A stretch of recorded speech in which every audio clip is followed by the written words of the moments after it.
What up, webheads, and welcome to this week's episode of the Weekly Wednesday Web Show. This week, we're going to be talking nerdy to ya.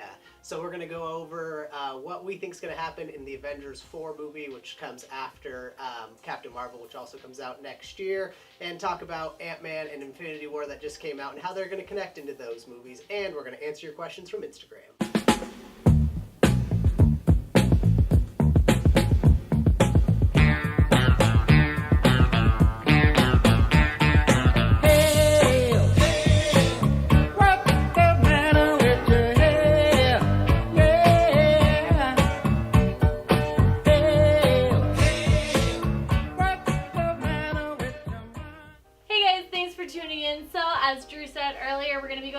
Questions from Instagram about Avengers Infinity War and what we think is going to happen in Avengers number 4. So we're going to start out with the first question. We actually got a couple questions that kind of fall in this realm. Some good ones. So there's a lot of questions about Ant-Man and how we think Ant-Man's going to get out of the quantum realm. One of you guys, Japreet Mangat, I'm not sure how to pronounce your name. You suggested that Iron Man would be rescuing Ant-Man. Now, Drew, what do you think is going to happen? How is Ant-Man going to come back to us? That's a hard one. I'm not sure exactly how Ant-Man's going to come back. So, first, Iron Man has to figure out how to get off Titan with Nebula to even save Ant-Man himself. So I've been calling them the Titan 2. The two left on? That makes sense. So my prediction of how Ant-Man will get saved, yeah, it's probably going to be Tony Stark because he's the only one that's that smart. A combination with maybe him and Banner, and then you have Rocket, but he's smart, but he's more with weapons. I think, though, that Steve Rogers is going to look for Ant-Man because he's the one who called upon Ant-Man. Look for him, maybe find that he's like left on that roof, but to actually figure out the science. Well, no, it's already set up. So what about the Wakanda science? What if Steve Rogers gets together with Black Panther's little sister and they go into the quantum realm? So there's kind of two options. Yeah. There's the option that Iron Man and Nebula somehow.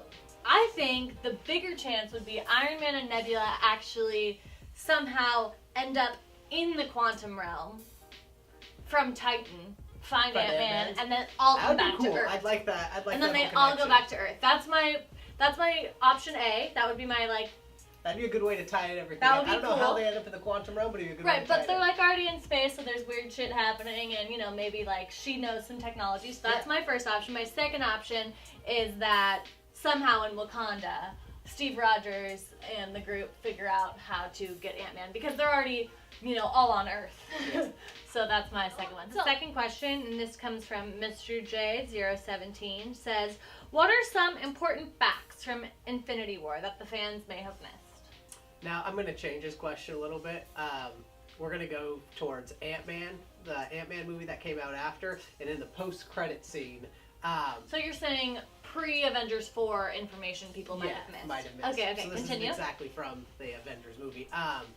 In the post-credit scene, when Ant-Man goes into the quantum realm, Janet, correct? Is her name? Janet Van Dyne. Yeah, Janet says, we don't want you to end up in a time vortex. And dun dun dun. What do they need to do in this next movie is go back in time or go through a time vortex. I don't know exactly how it's going to play out, but I really think the quantum realm and Ant-Man are going to be the key to saving everybody and fixing everything what happened with the so-called snapshot. So, I think that a lot of people assume Doctor Strange would be the key to kind of undoing Avengers 3, which obviously that can't be the case anymore because he has disappeared. Yeah. So, the only other way to now go back in time would potentially be through the quantum realm. There you go. There you have it. And our next question comes from Photos by a Bee, and she says... Check out her Insta!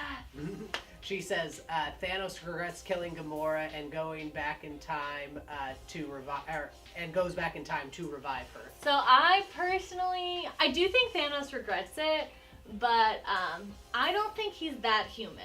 Yeah, I think he has his overall mission, and that was accomplished. He's sad he had to sacrifice her, but his mission was more important. I think his goal to bring balance to the universe outweighs his humanity.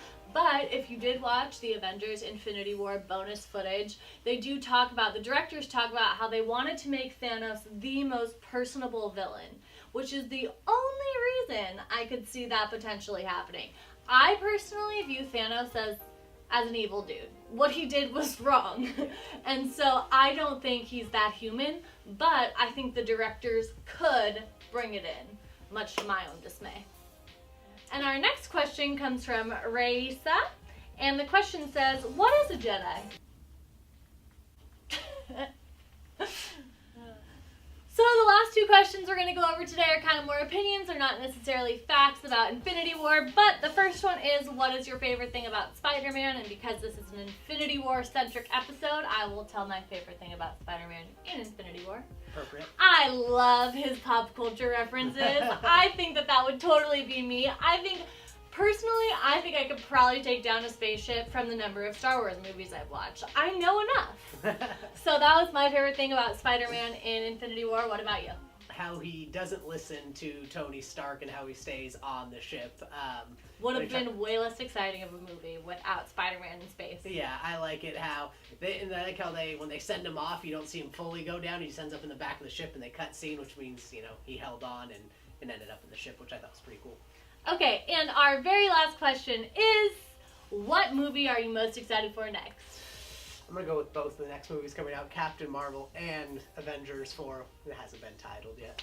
Because they're both so essential, right? Yeah. So what do you think is going to happen in Captain Marvel that's getting you excited? So Captain Marvel, you already know it's kind of based in the 90s, in their timeline, before the first Iron Man movie. I'm excited about actually Nick Fury. He'll have a young version of him, and he'll really be a main character in the movie. I'm excited about that. My prediction for it is it's all going to be in the 90s, the whole movie, except the post-credit scene for that is going to be Captain Marvel getting that signal from Nick Fury, which is the post-credit scene, obviously, in Infinity War. It's going to connect that, and then that's going to be, the next thing that leads to... So do you think... Where do you think Captain Marvel is when she gets that signal? She's in hiding, is my guess. Earth or elsewhere? Ooh, she does have, powers, which she easily could be off Earth. I'm going to go off Earth. I like that theory. I didn't think about that. She's not going to be on Earth, but she knows the signal's going to be from Earth, so she'll... Right. Come back. Yeah, because I think if she was on Earth when those really bad when Thanos' Squidward and bad goons showed up, I think if she was on Earth, she would come help! Yeah, I think she would show up in the first Avengers movie if she was on Earth, because she went into hiding. She's not going to come until... Unless she really is Wonder Woman. The Wonder Woman of the Avengers. Yeah. No, because Diana goes into hiding. Yeah, that's for another episode. Thank you guys so much for tuning in today. I hope you enjoyed this episode. Please give us a big thumbs up if you liked it. And if you never want to miss another weekly Wednesday web show, hit that big subscribe button down below. We hope you guys enjoyed this episode. And if you have any further predictions, anything we missed, or anything that we really need to know about the upcoming Avengers movies, please let us know.